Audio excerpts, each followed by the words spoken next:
You think ChatGPT costs $20 a month. That is what the subscription says, but you are ignoring the running meter. In 2001, Napster gave you every song ever recorded for free. Nobody asked questions. Nobody paid. It felt permanent. Today, millions of people log into Claude and ChatGPT and encounter that same sense of limitless power, a tool so capable and accessible it feels like it shouldn't be free. But Napster died. The underlying pipeline survived, and we ended up paying for it differently once it was repackaged as the corporate Spotify model. Right now, small businesses are making a dangerous miscalculation. They are plugging consumer-grade ChatGPT directly into their back-end systems, treating a simple chat interface like free enterprise infrastructure. The $20 monthly subscription serves as the hook. It draws businesses into a dependency on these models before the actual, inescapable cost structure begins. Beneath that clean interface lies the invisible back-end layer, governed by what we call the API tax. In this layer, the flat monthly rate disappears. Instead, you are charged for every tiny fragment of data your application processes, a unit called a token. To see how this scales, look at a small e-commerce shop using ChatGPT to automate customer service.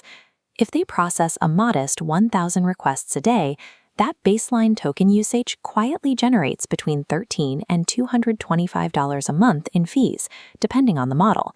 Very quickly, the business is spending $1,500 a year on text alone. You haven't bought a software license.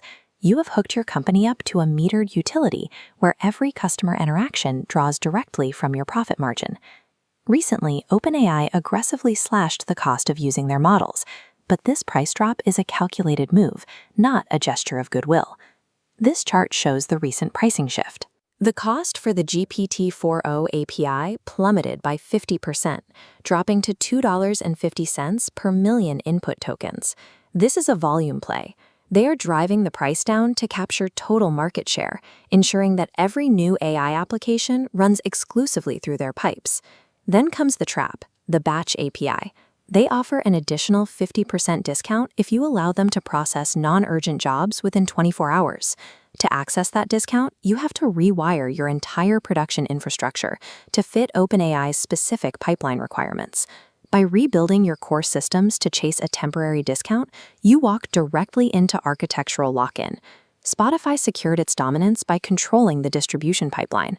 They established a 30% gatekeeper fee that rights holders were forced to accept before seeing any profit.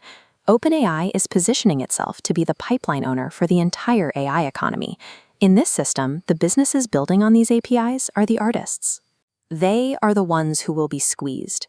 Once integrated, your profit margin shifts into a variable cost, controlled by a massive tech company's pricing algorithms. You lose your leverage. Survival in this ecosystem depends on decoupling your business from the monopoly pipeline. Step 1 is the audit. You need to log in today and identify actual token spend. Most small businesses currently operate without knowing this number. Step 2 is comparing your costs against open source alternatives, such as Meta's Llama 3.1. This chart shows the disparity. Llama 3.1 runs at roughly 11 cents per million tokens. GPT-4o costs $2.50. Step 3 is routing. Isolate the expensive model for complex tasks and route commodity tasks to cheaper open source models. Taking back control requires technical integration work. It is not as simple as clicking a button, but it is the only way to escape the API tax. Log into your account tonight. Pull your API usage for the last 30 days and multiply that number by 12.